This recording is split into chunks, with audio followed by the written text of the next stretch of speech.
ओम शांति। आज हम इस बात के ऊपर विचार करेंगे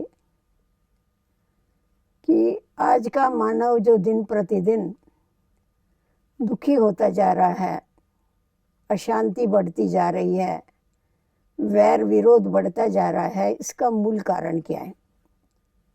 इसका मूल कारण है, एक है राग और दूसरा है विरोध या घृणा जिसको कहे। एक राग है और दूसरी है घृणा। राग का मतलब है मोह और घृणा का मतलब है नफरत। तो हम देखते हैं जिस व्यक्ति के साथ हमें मोह होता है अर्थात अटैचमेंट है जिस व्यक्ति के साथ, उस व्यक्ति में अगर कितने भी अवगुण हो गए तो उसकी बुराई की तरफ ध्यान नहीं जाता है। उसमें पात्रता न होते हुए भी उसको आगे बढ़ने का ज़्यादा से ज़्यादा चांस दिया जाता है। और जिसके साथ वैर होगा, घृणा होगी, उसमें पात्रता होते हुए भी उसे आगे नहीं बढ़ाया जाता परंतु पीछे किया जाता है। तो ये जो मोह है, मोह ऐसी चीज है, इसको मोह की फांसी कहा जाता है। और इस मोह की फांसी में मनुष्य अपना सद विवेक बुद्धि जो है उसको गंवा देता है और पक्षपात करना चालू करता है। जिससे मोह है उसको आगे बढ़ाएगा और जिससे वैर है या घृणा है उसको पीछे ढकेलेगा। तो जिस प्रकार हम लोग देखते हैं, हम अगर रास्ते पर से चल रहे हैं और चलते चलते अगर हमारा पल्लू किसी वस्तु से अटक जाता है तो हम आगे बढ़ते हैं तो वो हमें पीछे खींचता है। अगर और आगे बढ़ने की कोशिश करते हैं तो कभी कभी गिर भी जाते हैं। तो उसी प्रकार ये जो राग अर्थात ये जो मोह है, मोह हमेशा हमें आध्यात्मिक मार्ग में स्व उन्नति में कभी भी आगे बढ़ने नहीं देता है। उसी प्रकार अगर हम चाहें कि हम ईश्वरीय याद में रहे, उड़ करके परमात्मा के पास जा कर के बैठे, तो भी ये मोह हमें नीचे खींचता है, ऊपर नहीं उड़ने देता। तो ये हमें हमेशा ध्यान में रखना चाहिए कि चाहे किसी में अच्छाई है तो जो अच्छी व्यक्ति है या उसमें अच्छाई है, उससे अटैचमेंट करने के बजाय, उसमें मोह रखने के बजाय उसकी अच्छाई को अच्छा मान करके उसको चलाना चाहिए।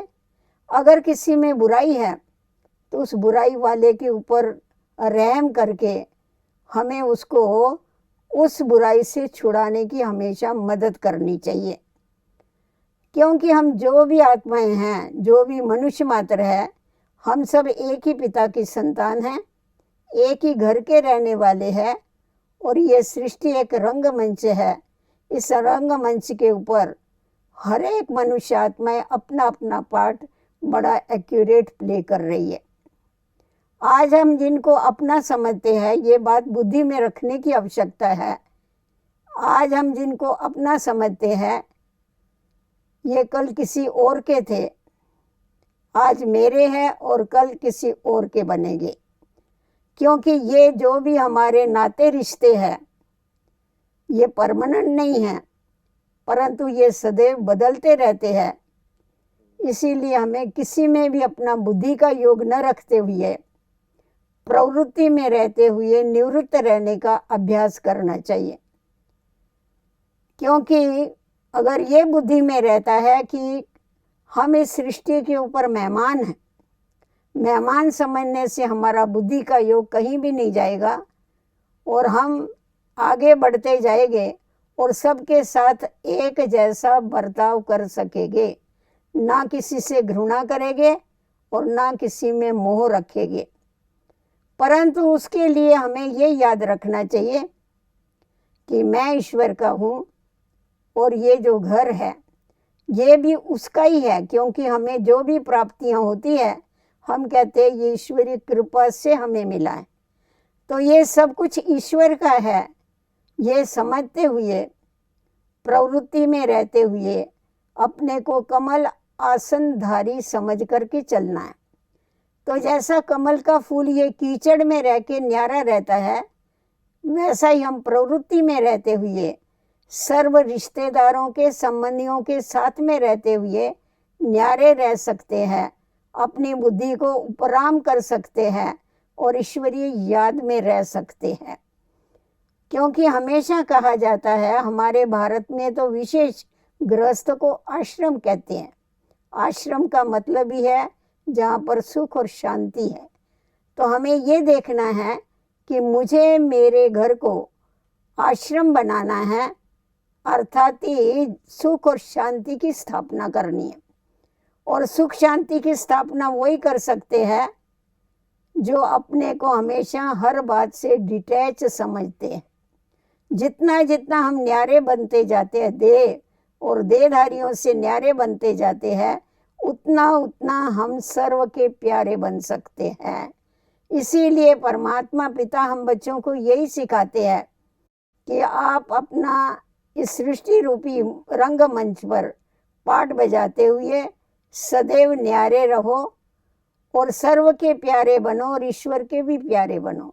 इसीलिए सर्व को समदृष्टि से देखो और सदैव ये याद रखो कि हमें औरों को आगे बढ़ाने का काम करना है, ना कि किसी को पीछे धकेलने का काम करना है। इसीलिए कभी भी किसी से घृणा नहीं रखो। वैसा गीता में ये महावाक्य है कि नष्टो मोहा स्मृति लब्धा। अगर ईश्वर को याद करना है तो उसके लिए नष्टो मोहा बनना पड़ेगा, परंतु उसके साथ साथ ये भी ऐड करना चाहिए नष्टो मोहा नष्टो घृणा स्मृति लब्धा। क्योंकि जिसके साथ मोह होता है, जब ईश्वर को याद करते हैं तो वो तुम्हारे सामने आके खड़ा हो जाता है, वो ईश्वर को याद नहीं करने देता है। और जिस समय पर अगर किसी के साथ हमारी घृणा है तो हम ईश्वरीय याद में बैठते हैं तो वो भूत बन के हमारे आगे पीछे घूमता है। इसीलिए मोह भी ईश्वरीय याद में बाधा डालता है, तो घृणा जो है वो भी ईश्वरीय याद में बाधा डालती है। इसीलिए स्मृति लब्धा अर्थात हमेशा ईश्वर की याद रहे, उसके लिए हमें मोह का भी त्याग करना पड़ेगा और घृणा का भी त्याग करना पड़ेगा। जब इन दो अवगुणों का हम त्याग करेंगे तभी हमारे जीवन में सुख शांति आएगी, हमारे परिवार में सुख शांति आएगी और हम औरों को भी सुख शांति का दान दे सकेंगे। तो ईश्वरीय याद में सदैव रहते हुए, इन अवगुणों का त्याग करते हुए, आगे बढ़ते हुए, अपने घर को आश्रम समझ करके और अपने को गृहस्थी के बजाय ट्रस्टी समझ के अगर चलेंगे तो हमारा जीवन कमल पुष्प के समान बन जाएगा। ओम शांति।